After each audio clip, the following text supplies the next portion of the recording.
Hello viewers, আমার নতুন ভিডিওতে আপনাদের স্বাগতম।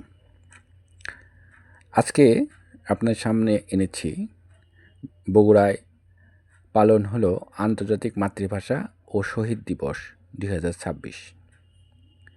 বগুড়ার শহীদ খোকন পার্কে অবস্থিত দৃষ্টিনন্দন শহীদ মিনারে প্রশাসন থেকে শুরু করে আপামর জনসাধারণ, বিভিন্ন সংগঠন আন্তর্জাতিক মাতৃভাষা ও শহীদ দিবসে ফুল দিয়ে শ্রদ্ধা নিবেদন করেন। আন্তর্জাতিক মাতৃভাষা ও শহীদ দিবস বাঙালি জাতির জন্য গভীর গৌরব ও বেদনার এক ঐতিহাসিক দিন। 1952 সালের 21শে ফেব্রুয়ারি বাংলা ভাষাকে রাষ্ট্রভাষার মর্যাদা দেওয়ার দাবিতে তৎকালীন পূর্ব পাকিস্তানের ছাত্ররা আন্দোলনে নামেন। মাতৃভাষার অধিকার প্রতিষ্ঠার জন্য তারা জীবন উৎসর্গ করেন।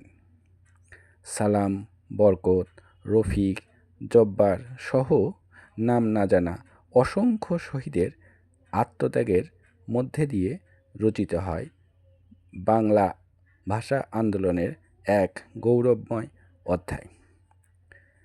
তাদের রক্তে রঞ্জিত হয়েছিল ঢাকার রাজপথ, কিন্তু সেই রক্তই পরবর্তীতে স্বাধীনতার বীজ বপন করে। এই দিনটি কেবল শোকের নয়, একটি আত্মমর্যাদা ও চেতনার দিন। ভাষা মানুষের পরিচয়, সংস্কৃতি ও আত্মার সঙ্গে গভীরভাবে জড়িত। মাতৃভাষা মানুষকে তার শিকড়ের সঙ্গে যুক্ত রাখে, চিন্তাভাবনা ও অনুভূতির প্রকাশের সবচেয়ে স্বাভাবিক মাধ্যম হয়ে ওঠে। 1999 সালে ইউনেস্কো 21শে ফেব্রুয়ারিকে আন্তর্জাতিক মাতৃভাষা দিবস হিসেবে ঘোষণা করে, যার ফলে দিনটি বিশ্বব্যাপী স্বীকৃতি লাভ করে।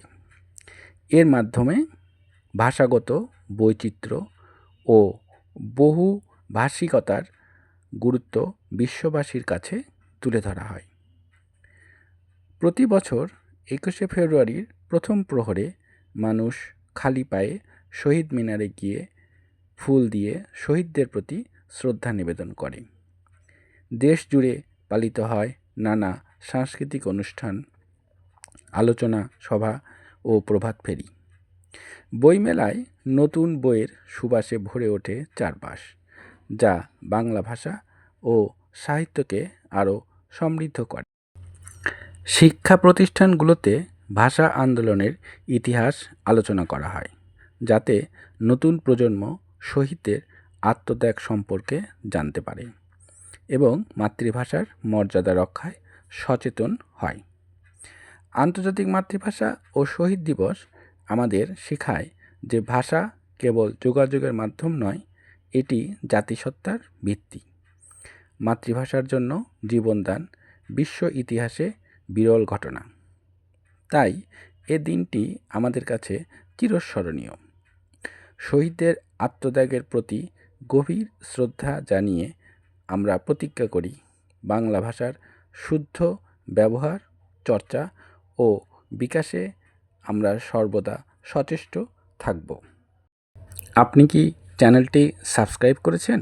যদি করে না থাকেন, এখনই সাবস্ক্রাইব করুন, কমেন্ট করুন, শেয়ার করুন এবং লাইক দিবেন। ভবিষ্যতে আমরা আরও সুন্দর সুন্দর বিষয়ে আপনার সামনে তুলে ধরব। ততক্ষণ পর্যন্ত ধন্যবাদ।